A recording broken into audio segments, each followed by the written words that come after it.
Hello Sharks, this is Gwendolyn Walker and I am going to walk you through a tutorial on how to use a Google Sheet in order to input information on our parent contact absenteeism form. Up at the top that you see right now, that's just the title of the form that we're going to be using. This is just a copy of the original so that we can kind of play around with it and find out how to use it. Let me start off by saying that I know that some of you are a little bit nervous about having to use a Google Sheet. However, if I can use it, you can use it. The advantage to using a Google Sheet is the fact that we will all have information at the same time in real time. So if someone adds something to the form and you open it up 20 seconds later, you will be able to see what was added so that we all have all of the same information. Let me just go through quickly with you what is on the dashboard. It's just the general commands that you've seen on a Microsoft Excel sheet. I'm not going to go through all of them. I just want to just make sure that you are aware of what's on here as far as it relates to this particular form. So let's open up the file category and we see that it says share. And on the share, that's just where I can put in the names of the people who I am sharing this particular form with, which will be all of you. So anytime that you come to this, you should be able to open it. New is just where you can open up a new document, spreadsheet, etc. That we won't really have a need for that. Open is just for the times you want to open up something that you may have started on, not necessarily this form, but as you become an expert, you may start using your own forms and want to go back and do some more work on something that you've done. Let me go down to version history. And this is important because let's say that you do make a mistake, you put something in that you really did not intend to put in. One of the things that you need to know is that you can click on version history under the file command and you will see that it says see version history.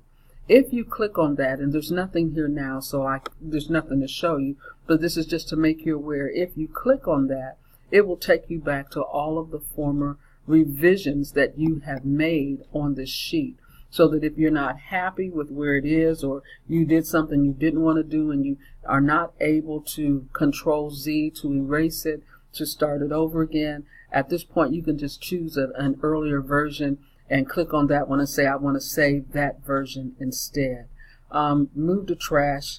We don't have a reason to move this to trash. If there is a question or something, or you really feel like you messed up, just contact me and we'll see how we can work on it together.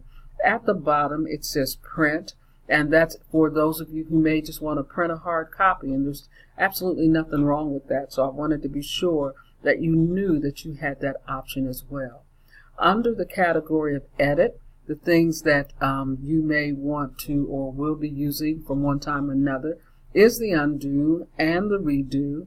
Again, since I don't have anything in here, I just want to make you aware of it. And if push comes to shove and you really feel like you messed up, you can always go back and click on past version of the sheet. Then there's the commands that you're already familiar with: cut, copy, paste. Those, if you want to delete a row as you're working on this and you feel like you've messed up, then you can delete. Here's all your delete commands here, from deleting a row to deleting a column to just deleting a cell.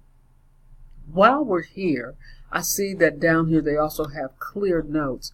Let's go ahead and talk about clear notes just for a moment. As you move through the sheet, at the top in the menu bar, you'll see a plus sign right next door to the insert link bar. Well, this is to insert a command. This plus mark or plus sign is so that you can insert a command. If you click on that, then what happens is it opens up a comment box. Let's say that you make a phone call and you put all of your information together on your form, and somebody comes after you and reads what you've written, and they know something that might be of help to you. What they can do is write in this box, and I'll just write something. Oops. How's that? And that will flag you, because now I'm just going to click on comment And that's a comment that stays connected to this particular line or row so that it will flag you on the fact that there's additional information that you may want to be aware of. I could have put please see me or whatever it is. You can always use that if this is not even your student, or if you find out something additional to add to the sheet, you can always use the comment box. Now, let's say that I talk to the person about whatever the issue is, and so now I can click resolve. It moves it from the row or the column where the comment was, and what it does is it places it nicely and neatly up at the top, right next to the little box that says share. Now, I can go through this. I can read the thread, maybe 2, 3, 4, 10 of us commented on this particular issue. It will create a thread, and that's what it's doing. And it's also showing that I have marked this as resolved. Well, in that case, I don't need it anymore. I can go to the caret on the right-hand side, hit delete or click on delete, click on it again, and all of the notes that I had with that thread are now gone. So that's just something that I wanted to make you aware of for right now. Let's go to insert.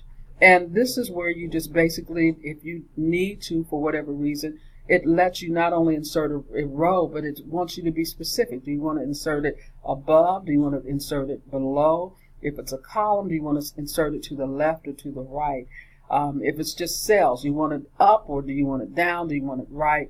I kind of like that because it helps me become more specific. When we go over to the format, basically, this is about the fonts that you use and how you can design them to your liking, the font size, all of those things. But since that's pretty much in the setup or the format of this particular form, those are things you really don't have to be worried about unless you just put Johnny's name in a size 58 font, let's say. Moving on to the data, this is where you have an opportunity to filter the information in a way that you may want. You can sort a sheet by columns A through Z or Z through A or however you want to do it. You can even customize it if you want. You can look at what the other options are and customize it. I don't know that you'll have any reason to use that since these are just basically information forms on one student at a time, but I did want to make you aware of the fact that that is there. Under tools, this is something you really won't have to use. Add-on is one that I think is really interesting, not necessarily for this particular purpose, but if you ever decide that you want to make a Google Sheet, you may want to look at some of the add-ons. There might be something there that you want to use. Under help, we all know what help is, and you can just type in the search menu what you need help with, and it'll bring up all the topics that is on that. Now, looking above, notice that it says here, all changes are saved in Drive. Since I'm the owner, it's saving everything in my Drive, but again, I've given you access to it, so you are able to look at whatever has been saved. But notice in the black box underneath it, it says every change you make is automatically saved in Drive. The last edit was made 2 minutes ago by Gwendolyn Walker. So whoever has the spreadsheet is also, it will say who was the last person who worked on it and how long ago it was. Just wanted you to know that that was out there as well. If you look at this particular section, the mid-menu bar, all it is repetition of what we've already gone on at the top, where all of the command data information is in that particular dashboard part. So let's go down now to the actual form itself. This is just the name of it, but let's try to work through one. And I've made this pretty informal, so I'm just going to show you just a quick way, and as you get acclimated to it, you may find that there's another way that you like to input information. But I'm at column C, row 5, where it says name of the student. So I always just go up at the top. I'm going to put a dash. The name, we can go ahead and put the name of, we'll say the name of the student is Little Ellen Riston. How's that sound? And I'm going to go back just a little bit. I keep forgetting that the form is larger than my screen. So I'm going to go back to where we can put in the name of the teacher, and we'll make Ellen's teacher, who's really concerned about her attendance, we'll make her teacher Glenn Byers. And then I'm just going to enter that in. Let's go back over to Ellen for a moment, and we see that she is the student. Underneath that it says current number of days missed.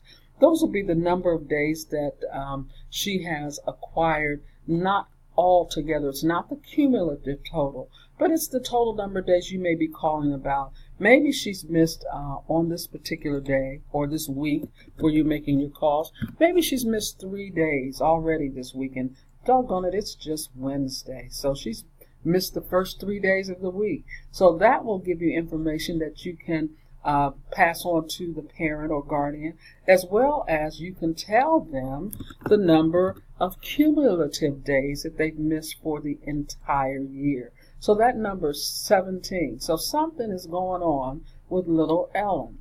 We can put next to that the date of the call, and we're just going to make this real easy. We'll make it 1/1/2019. We're looking ahead right now. And I know none of you would make a call on New Year's Day, nor would a parent want to hear from you on New Year's Day, but that just makes it easy. We'll say that we made the call at noon. And yes, we did get in contact with the parent, and so no, we didn't have to leave a voicemail. And the action needed, why is little Ellen missing so much school?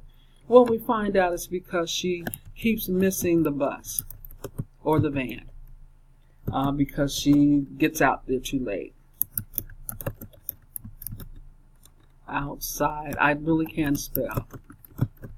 And so we record that as the information that we now have available to us to try to figure out how we can best partner with the parent or the guardian. And one of the things that, we can do is say, I've heard Ms. Robbins say you may want to have your student out there 15 minutes before, make sure they're still standing there 15 minutes after, because of the fact that they can't always come at exactly the same time.